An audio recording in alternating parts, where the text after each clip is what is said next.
Hi there, welcome to the Culture of Life podcast from Human Life International. I'm Tad Wojcik, the Mission Research Specialist with Father Shannon Mokay. Tad, as always, great to be with you again. Yes, absolutely, Father.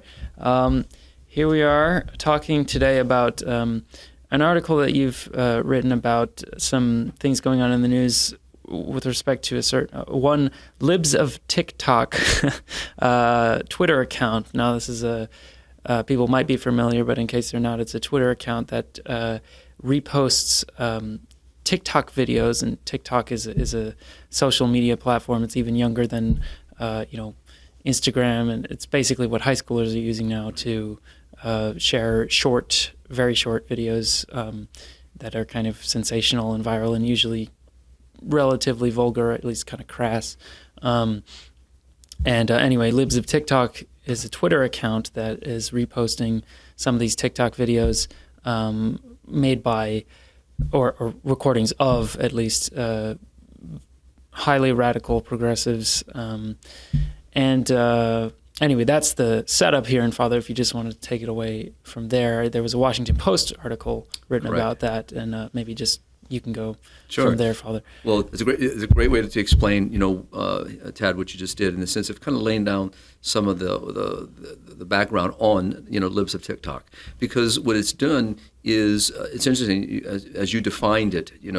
Someone in a certain age bracket, would be very familiar with TikTok, and so it's kind of aimed at a certain clientele. And what Libs of TikTok does is it just kind of just puts it in front of people what's happening, in the current climate. Yep. And that's what drew my attention, because each of these platforms, these social media platforms, whether we're talking about, Facebook, Twitter, TikTok, or any of the other platforms that are out there, people could use these for good. They could use them for opportunity to promote good things. Obviously connecting with other people is a good. Many people of an older segment of our society appreciate, like, for example, Facebook, because it's a chance to see images of their grandkids and, connect to their family and to hear what's happening. So there's something good that can be done with these various platforms. And so what drew my attention, obviously, because it's right now very much front and center. Right, and maybe we should mention that there's been this Washington Post article that exposed, quote unquote, exposed the previously anonymous owner of the Libs of TikTok Twitter account. It's kind of complicated here. You got the original TikTok videos, you got the Twitter account, and then you got the Washington Post article, and then the media firestorm after. Anyway, we're not going to focus on that stuff in this podcast so much as I think what you're alluding to, Father, which is that a lot of the social media platforms have, as they've aged, also aged in their clientele, but TikTok being one of the newer ones is really aimed at high schoolers and younger. Right. And what Libs of TikTok are doing there, if I gotten tongue-tied there, is, it's because we're dealing with someone who's concerned about the culture, concerned about what people are seeing. Mm-hmm. And because of this platform, like many others that can be used for good or bad, or advancing, propaganda, is trying to reach the minds of our young people and to point them in different directions with regard to woke culture, various ideologies, the various things that we talk about here in our podcast, that are affecting families and affecting our young people. And so it doesn't create new information. It's just exposing what's already out there. And in this case, it's exposing the progressive agenda. And this is what makes it such an interesting story, because, what we hear from progressives, is as long as it's about them and they're the ones controlling the conversation, it's fine. The moment that you kind of bring their conversation into the light and expose what they're saying, what they're doing, and the means and methods they're using, all of a sudden you're enemy number one. You need to be silenced. We need to censor you. And so it's an interesting moment, because what it's, again, doing, which we're not going to talk about too much today, is it just keeps bringing the conversation to the forefront. Who's doing the censoring? Why are they wanting to censor people's conversations? What are they afraid of? And so here, what drew my attention was not, because I looked at some of the videos and I saw what the person was talking about, and what caught my attention was what's being advanced with our young people. And for myself, and for HLI, which is very concerned about, the culture of life and concerned about our families and concerned about those family values, that these are things that many parents don't even know their children are seeing. And that's the real issue here. And I think that might be why people got so mad that about this Twitter account, because Twitter is kind of taking it to a different stage of set of the population, kind of a larger discourse, whereas on TikTok, people... anyone and adults were not really seeing some of this stuff. And like anything else, anything that those on the far left and those with a very different view of human life, want to keep things in the dark. And so as long as parents and those in a certain segment of our culture don't know what's being advanced, then it's fine. But now all of a sudden it's come out into the light. And so I think it's again another opportunity for us as a culture to look at this. Is this what we really believe? Is this what we want to advance? Is this what we want our children, to be experiencing? Very much like our conversation about what's happening in Florida. We had talked about the issue there, but from 3-year-olds to all the way up to 5-year-olds, and what's being advanced, in school systems, and in fact, there's even a connection here with that particular episode and the column on which that episode was based, because one of the libs of TikTok that this account was portraying or reposting is some Tanya Turner. I didn't know the name, but a witch, right, who's involved in a lot of really sick sexual stuff that we cannot, we're not going to talk about. But there's a link in my column if people are interested in going back to see that particular conversation. But absolutely, Tad, because again, what's happened is the conversation that this is now brought to the surface is one that parents, and that's who I'm addressing really the column toward, to grandparents, godparents, to pastors, to people who, share our core values, our Judeo-Christian values, who share our concern about, family life and about our young people and what's influencing their minds and their thought processes regarding, the human dignity, sexuality, marriage. And so what we're having here is an opportunity for people to pause, stop and ask a question. Why is TikTok doing this? What's behind it? And then what should we be doing? And that's really the conversation that I want to have. And I began my column by, referencing a very popular movie series and book series by Tolkien, the Lord of the Rings series that many people would be familiar with, at least I hope they would, and still remember. And but here I'm really referencing a specific scene, and here's where Gandalf is facing the Balrog. Here's this sinister being from the darkness, and the Fellowship of the Rings that Gandalf is pledged to defend, and his friends is in grave harm. They're in grave danger, and so Gandalf does exactly what the only choice before him would be, and that is he stands his ground. And he just with in a simple way, it just says to the Balrog, "You cannot pass. Just go back where you came from." It's an interesting point. We had talked about this before, Father, but the "you cannot pass" is in the movie. It's "you shall not pass." But you were saying you wanted to emphasize, and the quote you gave was from the book, is that the actual thing that Gandalf says is "you cannot pass." Right, that's right. And you were saying that's relevant to the attitude of parents with respect to some of this stuff. Right. That kids see online, right? Exactly. And what's happened is, what happens with so many people's lives, everyone is so busy. Parents are busy. They have a lot happening in daily life, from work schedules, raising their families. And, oftentimes we don't really monitor enough of what our young people are seeing today.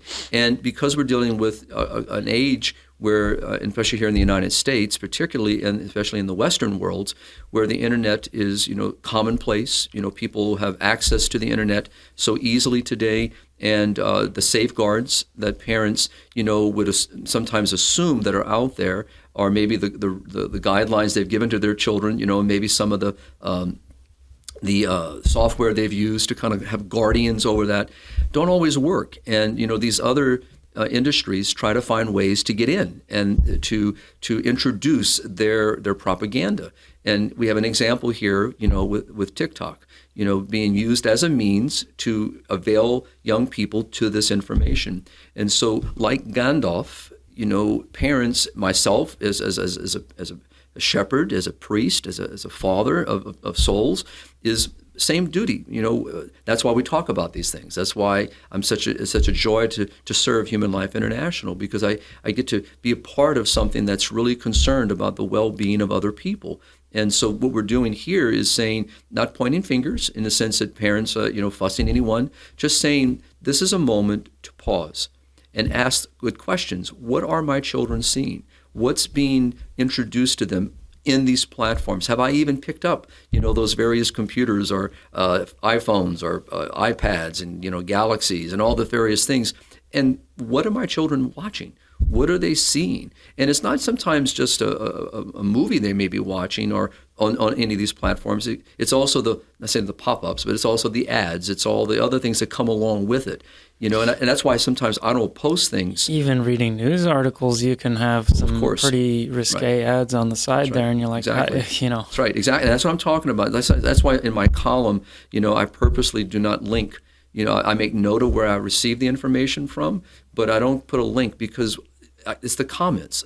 And because so many different people may read the column, I don't want to introduce, unnecessarily vulgar language and, things to people. So I think that's why it's important to me as well, because I'm concerned about what I speak and what I introduce and what I might avail people to. And this is where I would want parents, and godparents and grandparents and good people who are concerned about our youth, to not allow this kind of situation just to be a political conversation or, a debate, only by certain people. We all need to enter into the debate. We need to enter into that moment and just return back to Gandalf is have the same mentality. You cannot pass. There's something of great value here. And the something is a Psalm 1. These are our children. These are our youth. And we need to protect and to safeguard them from these kinds of ideologies that have no concern for their well-being, but are pushing ideological positions. And we need to be, and that's what Libs of TikTok is exposing. They're just literally resubmitting what's already out there, what's already on Twitter and other platforms, and just exposing it. This is what this person says. This is what this person has. Like we talked about Ms. Turner, with regard to her involved in the occult and some of the things that she believes and promotes and very openly defends. And so what Libs of TikTok did is didn't say anything about it. It just re-aired what this person has said and publicly made available. And so parents need to realize that there are dangers out there. And again, it's not so much just turn everything off. I mean, that would be too easy. Well, I was going to address that, Father, because that was, the large question is first, how do parents protect their kids online, right? But, maybe I have a perspective here as a young person who's been who basically grew up with the internet, not quite, but pretty much. At some point, it kind of does feel like the best thing to do is basically just stop this stuff. We don't want people to turn off this podcast, but essentially, for the good of one's own soul, at some point, it seems like, I don't need to know that. I hadn't followed this Libs of TikTok story. I know what TikTok is kind of conceptually, but I've never. I don't even know if it has a website. It might just be an app. I don't know. And I'm a kid, pretty much, a young person to whom these things are targeted. I'm wondering, is that I was going to challenge, or maybe not challenge, but bring that up, Father. Is that not the right attitude, to just turn stuff off? There's a balance. Because, for example, I can filter. So I can say, I don't need to avail myself to this. I can turn these off. I can, but the idea here is, what I would suggest, this is what I often did in parish ministry, working with parents and teaching in school systems, and is how to guide people to make moral decisions. And so here, what we have is not young people making moral decisions, because it's things that are just coming at them. So in this situation is where parents need to take the lead. And that is, how do I prepare, my children in how to deal with these various influences? And you're right, Tad, sometimes it is no, you're just not going to, I don't want you to have access to that at all. Sometimes that is the response, depending on the age of a child and the age of the person involved and, what has been the experience. If parents have given them 3 strikes and 3 strikes they're out, well, yeah, maybe it's time to remove the temptation from them and help them have greater discipline. But also there's the other side of that is that life is going to be filled with choices every day. And how do we help our young people to make those kinds of choices? Now, those are different ways of addressing that, which means parents take a more assertive approach to how they guide their children in those decision making. And part of this sometimes is not to have access to it at all, because that's and sometimes you have to do that. And I would say my suggestion always is you have to know your own children and know when is it appropriate to start maybe introducing, not to TikTok, but introducing them to how to use the internet. How to see it as a tool that's something good, and how to use it for your homework and your learning and your ability to stretch your mind. And at the same time, realize that temptation is always around, and that there are others that are not going to have those safeguards. They're not. So you have to have the safeguard within yourself. You have to have the discipline within yourself, not to go looking where you should not be looking, not to allow curiosity, to lead you down a pathway. But that takes parents. I mean, they're the primary teachers of their children. And that's what this is also getting at, is parents are not the primary teachers here. Their children, parents could be doing a wonderful job teaching their children everything we just talked about. They're doing the right thing. They've set up the right mechanisms. They put the safeguards in there. They've done everything they can, except turning it off. But they've done everything they possibly can, but yet because there are those that have no concern for that, find ways to get to those young people. And what we also know is, as we talked about before, they also communicate to young people, don't tell your parents. They wanted to be in the dark. And so that's what's happened here, is that it's all come into the light. And as it comes into the light, of course, what the progressive want is to bring it back into the dark. And then blame everybody else as being, even using language to try, you're discriminating, you have hate language, you're giving hate speech, you're promoting, which is all untrue. And so, but it's a way to try to silence it. And so what we need to do is laugh at that and say, we've only posted what you yourself have put out there. There's nothing here that's any different that Libs of TikTok has done. So there's no fabric, there's no editing, there's nothing out there. This is what you posted. We're just exposing what you posted. So this is the time, for people to reevaluate. For myself, I use the internet. I mean, obviously, I do research, and I have to know where to go. And as I just shared earlier, Ted, there are a lot of things and images on these stories and links that, I click on to learn more about it. And I have to tell you, sometimes it's too vulgar. And I turn it off. I've had enough. I've gotten what I need from the information, and that's why sometimes, as I mentioned, I don't put things in the article, or I put a little disclaimer, like we do sometimes when we do our podcast. We're going to talk about something very sensitive, because I don't want to introduce people to something that's inappropriate. So for us now, it's about taking this moment. This has been brought into the light. So parents who are hopefully listening say, well, are my children looking at TikTok? They might not even know that. They might not even, as you said, if you ask probably my own parents, tell me what TikTok, other than what they see on the news, they wouldn't know that. They don't even play on the internet. They don't particularly care for it. So it's not something they're interested in. So there's a certain segment of our population that really doesn't know, because that's not what they avail themselves to. There are people doing right things with those wonderful social media platforms. They're using it for good things, like we're doing right now. So, right, and that's something that I wanted to get to, Father, as well. Because people can ask. Obviously, we're talking. A lot of this content on TikTok we're saying is just bad, straight up bad. Right. Some people might have a kind of a nuanced critique of something like Libs of TikTok, where they say, "Okay, yeah, this is exposing some evils, but." At what point is it kind of stewing in sort of like right. stewing in filth, even if the intention is, coming right. from a right intention? Sure. And then we have to, I think in that context we have to ask, what is a Christian way to approach social media? Right. And that it does bring up the kind of, I'll throw this out there, the kind of Benedict option approach of maybe you just got to stop, which we have been kind of back and forth on here about that. Or at least have the opportunity, like I said, each person has to make that decision for themselves, and parents and adults have to make those decisions for the good and well-being of their children. And sometimes maybe the Benedict option is the one. And sometimes maybe it is, guess what? You have a limited amount of usage, so many hours a day, 1 hour a day, whatever. But that's where parents are taking the onus here. They're taking the leadership role. It's interesting. We're not just talking about youth here. Tad, I travel a good bit, on behalf of HLI. I've been in many parts of the world.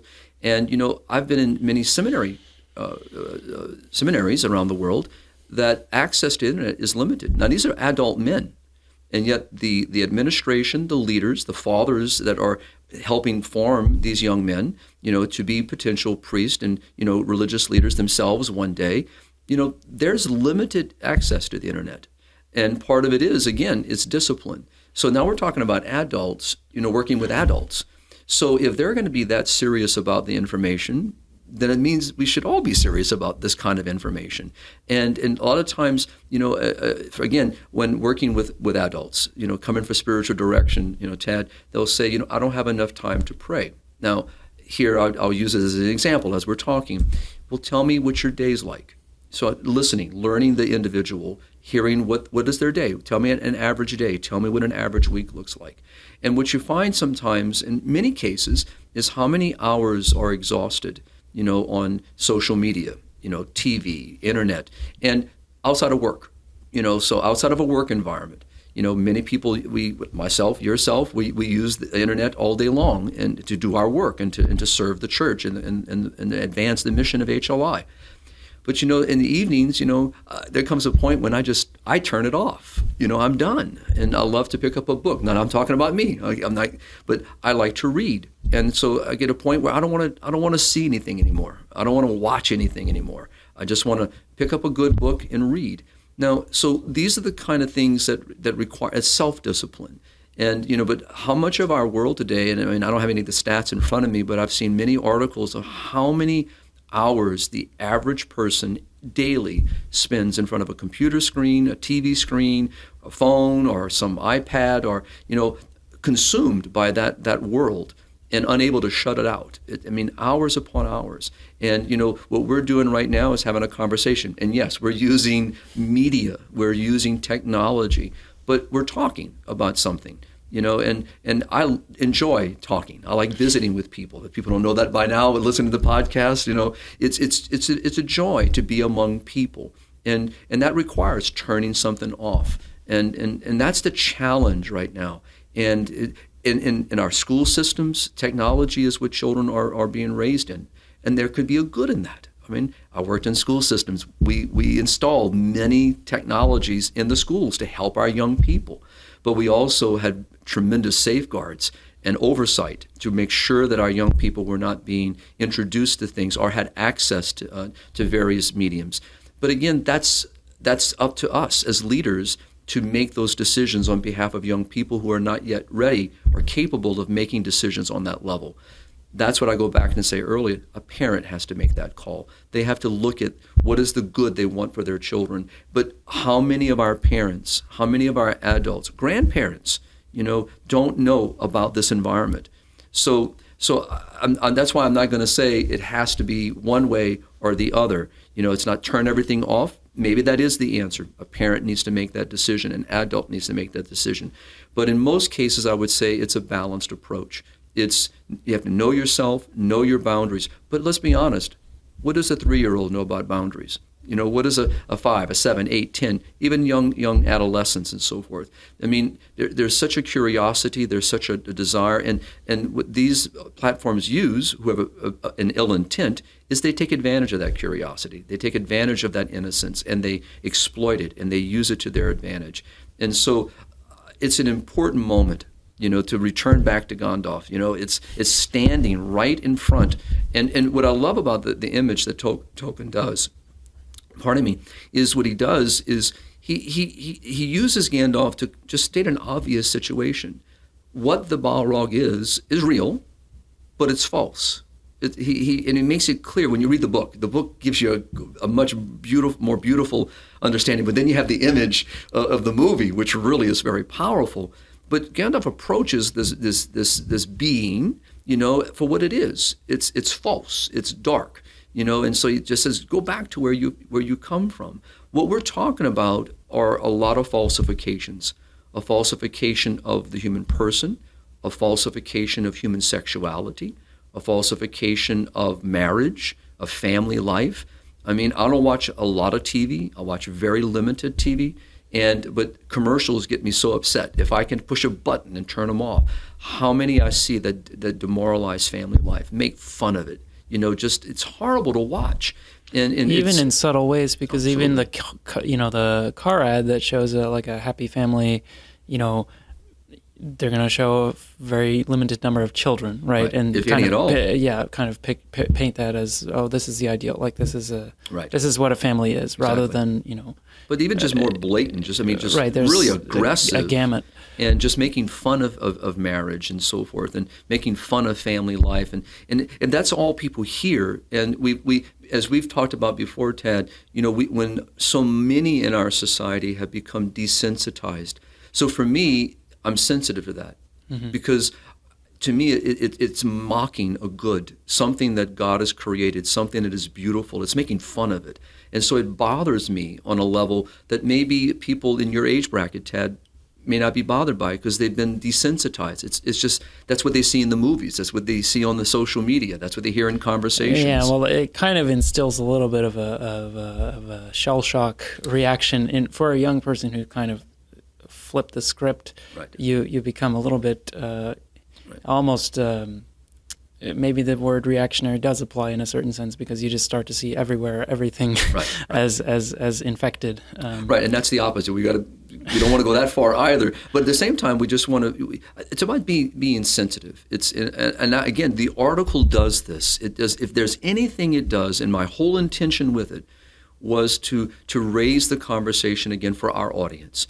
For those that are going to take time to read the column, those who are taking time today to listen to the podcast, those who are going to share it with other people, are people who share our values. And maybe there might be someone out there that just happens to come across it, sees the topic and wants to hear more about it, that might not share our values today, but it may stir within them some questions and maybe get them to look at the situation and realize, no, there's something here that's very, very concerning.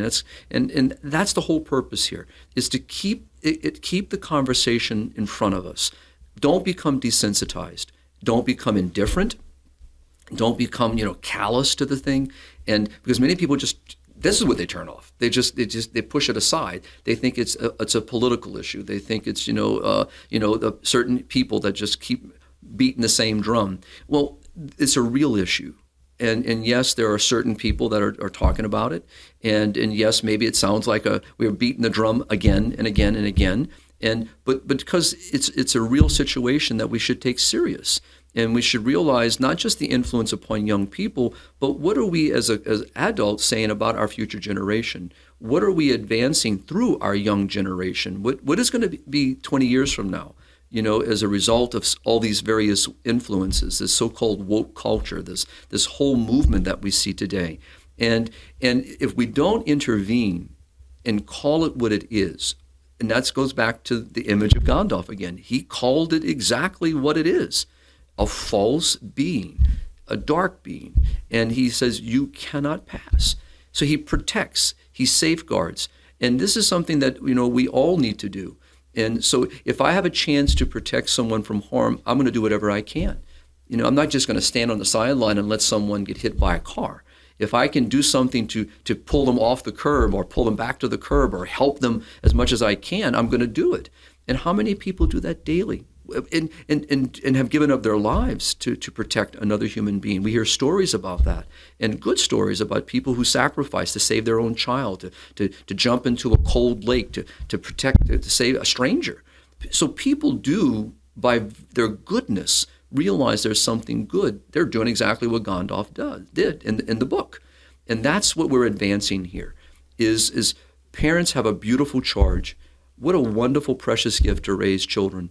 to shape their minds and their hearts, and to shape our culture and our society. What an awesome task, and what a beautiful mission to have, to be entrusted with. And for parents is to be on guard, that not everybody out there is out to get them, and not everybody out there is helping them. And that requires us as adults, as parents, as shepherds, as pastors, as people of goodwill, we have to recognize. And if we don't intervene in this situation, then they continue to advance. The so-called left progressive mindset just continues to push because no one pushes back. And just like they did here, they're all of a sudden, as long as it serves their need, they move forward. They'll run over anyone. But the moment someone like the author of Libs of TikTok pricks the conscience, they want to squash that individual completely. And you can in my column I talk about their hypocrisy here, and it's true. I mean, the person who makes a story in the Washington Post just of recent was saying, we shouldn't be harassing people. We should we shouldn't go after people like this, what they call doxing. I talk about this in the article. You want to define it, Ted? Yeah, doxing would be releasing people's. It would be like if someone showed where you live right. on the internet. Exactly. Although you're kind of public, but anyway, right. Someone who's not public revealing the name and other personal details right. and information. Exactly. So this person was defending, you don't do that. And all of a sudden, when it doesn't go in their agenda, now they want to expose it. So it's hypocrisy. And so it's, if anything else, end of the day, Tad, I hope the column does what I intended it to do. And what we're doing today is just trying to talk about some of those issues again, as we've been doing in a couple of our podcasts of late, is reaching out to parents, reaching out to grandparents and godparents and pastors and people that have an impact on our youth and our young people, and to take a more serious approach. And I don't mean that disrespectfully, that saying that not everybody's taking it seriously. There are a lot of great people doing exactly what they should be doing, and they take it seriously. But we need more people. We need more people to get into this conversation, and we need them on every level within our society. And as we saw in previous election cycles, we had school boards advancing agendas that that parents didn't even know what they were doing in the schools, and all of a sudden that came to the light, and it created a firestorm. Especially here where HLI is located in Virginia, we had situations like that.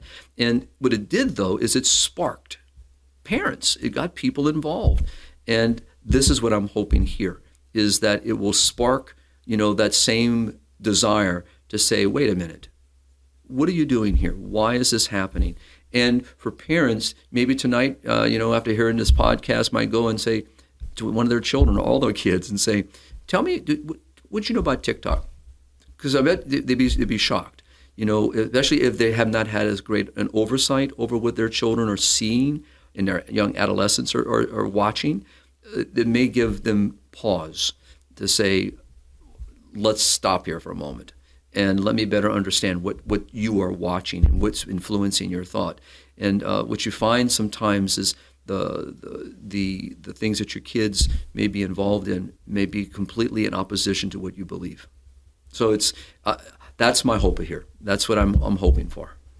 Yeah, just to bring up that conversation, and I think there's a lot more we could discuss here, Father, but maybe at this point it would be best to kind of close off here, and we pick up on these issues periodically. So I'm sure right. We'll be back here in a couple of weeks. So. If we could just kind of bring it full circle, if you don't mind, sure. and kind of come back to the spiritual side in the sense of what can we do, right? And as we try to do each time we have our podcast, and I try to do in the column, is to call people back to prayer, to call people to pray for those who are doing the good, trying to promote the good, defending the good.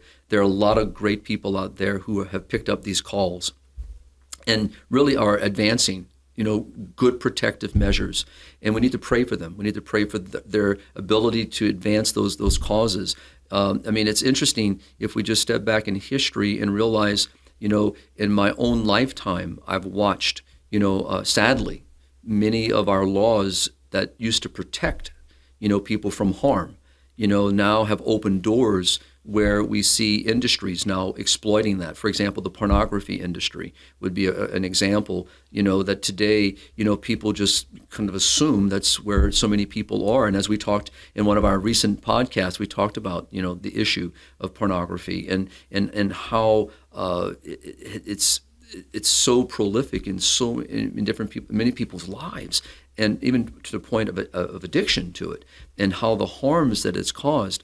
So if we keep the spiritual element in mind, is that as we hear from St. Paul, that we are destined for greatness, and I'll paraphrase that, that we're made for glory, we're made for something more, and that we are, made in the image and likeness of God. And that's where we should always start our conversations and end our conversations. So as we address these kinds of issues, this is what we're trying to advance and protect and to promote: the dignity of the human person, the sacredness of human life. So not just life that begins in the womb, but from every stage of life. And that's why we address these issues. And that's what makes HLI such a unique mission, because we address, from the moment that life begins to its natural end.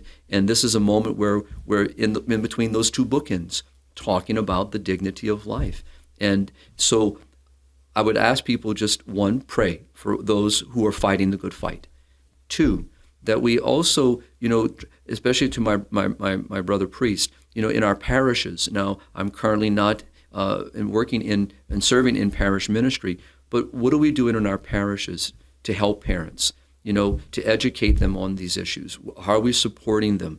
How are we preaching about these issues? For those that are working with our young people, whether it be in the school systems or the catechetical programs or in youth ministries, are we talking about these issues? How are we talking about chastity, purity? How are we talking about, dealing with temptation? Because, like I said, the computer, the internet is a thing.